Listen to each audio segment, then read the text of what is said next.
you doing today? Hey, Maria, I'm great. Thanks for having me. I'm so glad you could be here. And I first want to start off by congratulating you on the 2019 Leading Edge Award. I do have it right here for you. Yeah, that's my name right there. And when we can be together, I'll definitely make sure that you get it in your hands. You can put it on your desk. And if you weren't already aware, you know that puts you in the top 8% of all Berkshire Hathaway agents in our network. And that's fantastic. I'm going to give you a little clap right here by myself.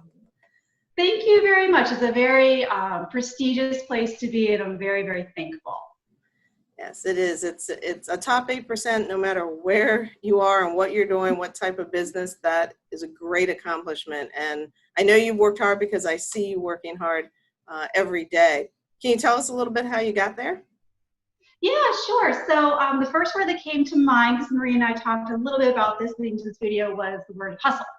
So the word hustle is kind of brandied about frequently, and I think it has different meanings to different people. My meaning for hustle is do whatever you can on each day to have some forward momentum for your business. Whether that means going door knocking, this is in the age before the pandemic when door knocking was acceptable. Yeah, true.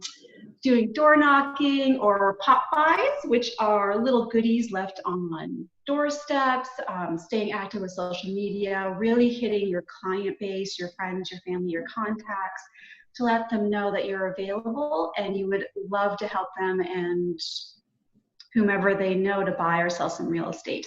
I was also lucky enough to partner with 2 investors last year, which certainly helped the bottom line and are a very different animal than your standard owner-occupied buyers and sellers. Both offer unique opportunities to learn and evolve and to have really great client service.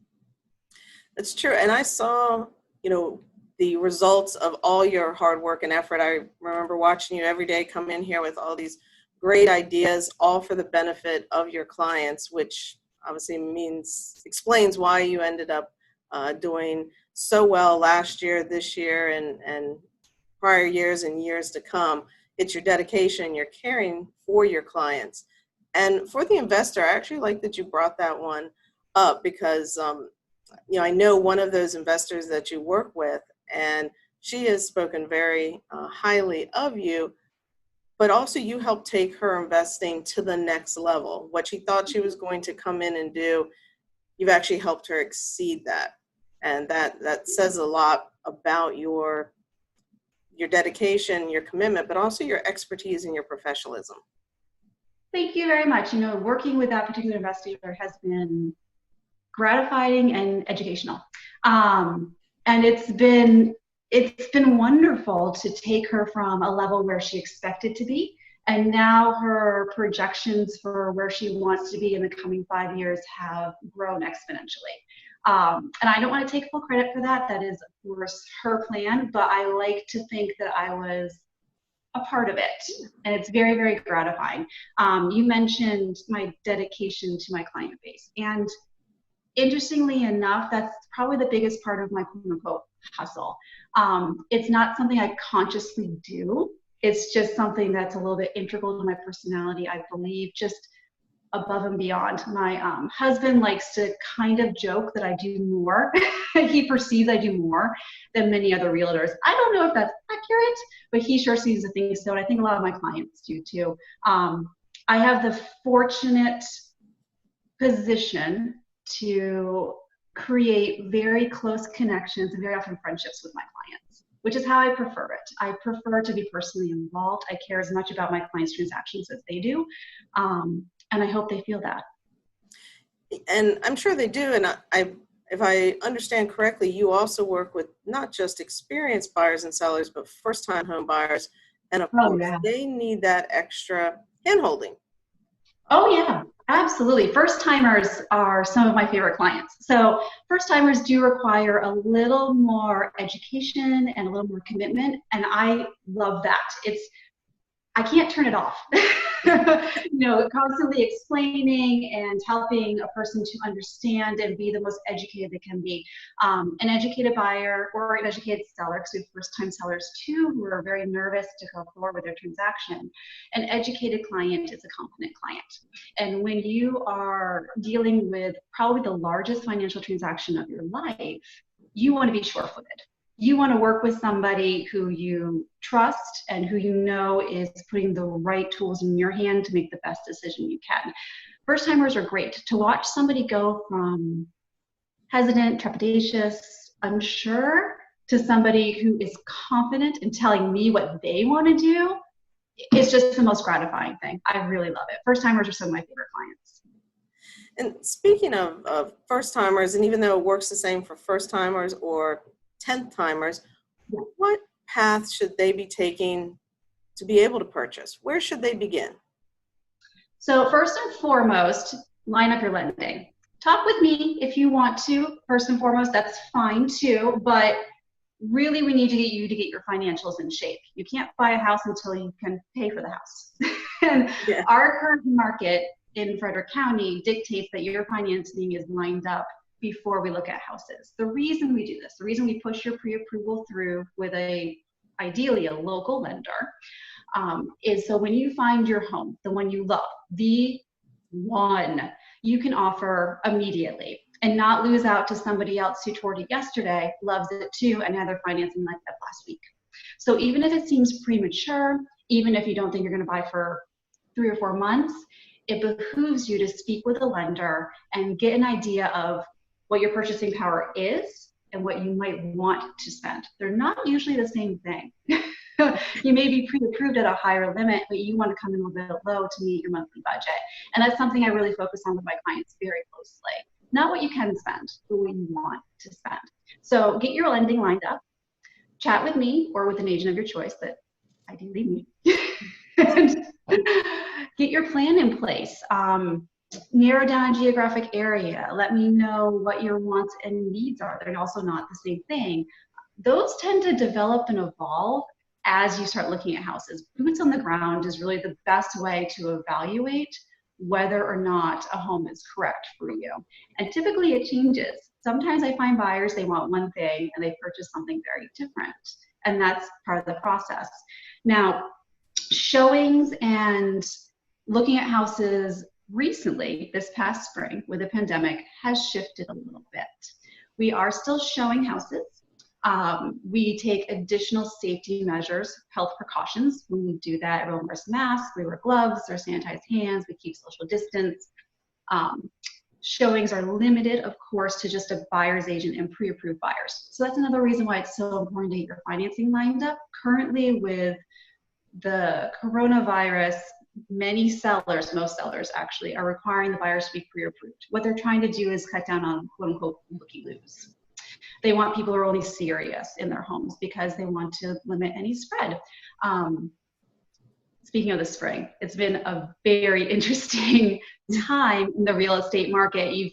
I'm sure everyone out there has probably heard how interesting it actually is. We had a bit of a slowdown. I noticed we had a slowdown in March when everybody was nervous, didn't quite know what was going to happen. And then by the time April rolled around, all the buyers wanted to buy again. They figured out the houses either were too small or they had different needs or what have you, or sometimes job situations change and relocation needs to happen even in unideal times. And that's a reality. So we are now seeing a very, very active market in Frederick County. We are seeing many buyers who desperately want to buy, and we are not seeing a lot of sellers who want to sell. So what that is creating is what some people will call a seller's market. What that means is we're seeing houses go under contract very quickly. We're not measuring it in days anymore, we're measuring it in hours, 24, 36, 72. 3 days is probably about the average that we see for a desirable house. Multiple offers has become the new norm. It's a little bit like we're 14 years ago right now. Not quite as extreme, because I have not seen appraisals skyrocket like they did in the early 2000s. We do have that protection. But the fact of the matter is we have very low inventory, very few houses to sell, and many buyers who want to buy. So it is an ideal time to sell your home if you've been thinking about it. We're seeing multiple offers. We're seeing very aggressive offers. The last listing I had that settled on Monday, we had 8 very, very aggressive offers, which is a lot. Yeah, that is. And the offer that was chosen was 8.6% over asking price with no inspections and as is, which if you're not familiar with those terms, I'll just let you know, it's kind of a unicorn. We don't typically see those kind of offers a whole bunch in the real estate market. So now more than ever, it is very, very important to have not only your finances lined up, to be very confident with what you are willing to spend. You know what you want to spend, what you're willing to spend, because we're seeing many buyers get one shot to give their best and final offer. And sometimes you can come back and do a second, sometimes not. So when you have a real estate market that is low on inventory, high in buyers, it can seem very intimidating for buyers to purchase. However, if you have an agent that can guide you through, that can give you sound advice and make you feel secure, it's really not a scary situation. Very excellent points there. And just to reiterate on what you were mentioning, you did receive an offer that was above listing price, but then the appraisal also supported that. Yes. So we're not seeing appraisals going crazy like they were before. They're still being, conservative to a point, but they're also seeing the increase in market value and they're supporting that. So offers are coming in, buyers are paying what buyers want to pay for a house. And we're seeing a lot of appraisals supporting that as well, because appraisers see that the inventory is low, the market is busy, and the price supports it. Yes, so we're seeing value increases as reported by appraisers. It's interesting. I've had listings that appraised higher than sales price. I have represented buyers. We actually settled last week on this home. Represented buyers who offered over ask, because that is becoming part of the new norm, over ask offers. They offered about 2% over asking price for this house. We ratified, everyone agreed on that sales price. And when the appraisal came, the appraisal actually appraised under the asking price. So we have some appraisers that are meeting these over ask offers, these over ask sales prices, and we have some that are not. It depends greatly on location, like everything else in real estate, it depends on location. So yeah, it's interesting. I like actually that we're not seeing appraisers, or I haven't in my experience seeing appraisers just sign off on very high sales prices. Yeah. There's a protection there. There's a ceiling. My buyers are reassured that yes, they may be offering over asking price because of the competitive nature of the current market, but they're not going to overpay, because we still have appraisers that will limit what the value is based on comparables. Very true. So what I hear you're saying is that it's still a great market for sellers, still a great market for buyers. It's actually a very good market for renters, and investors are still finding properties that meet their needs. It sounds like a win-win situation. It is. It's, although it is a little more high octane than we saw last spring, it's a great time to do all of those things. It's a wonderful time to sell. It's a great time to buy. Interest rates are, I mean, we've been branding about the term historically low for a long time. We're at bottom barrel now. I mean, I think we're under 3%. We are. It's almost like borrowing for nothing. Great time to sell, great time to buy. My investors are very happy. They're also picking up investment properties, and they're having no trouble renting them, because the rental market's very, very strong as well. Mm-hmm. I appreciate you taking the time to update us on the market, and of course, we, wishing you congratulations on, your award. Would you like to remind everybody who you are and how they could get a hold of you? I'll also put your information in the comment section, but you can take a moment. Yeah, of course. I'll always introduce myself. It's kind of what I do. My name is Stephanie Vincent.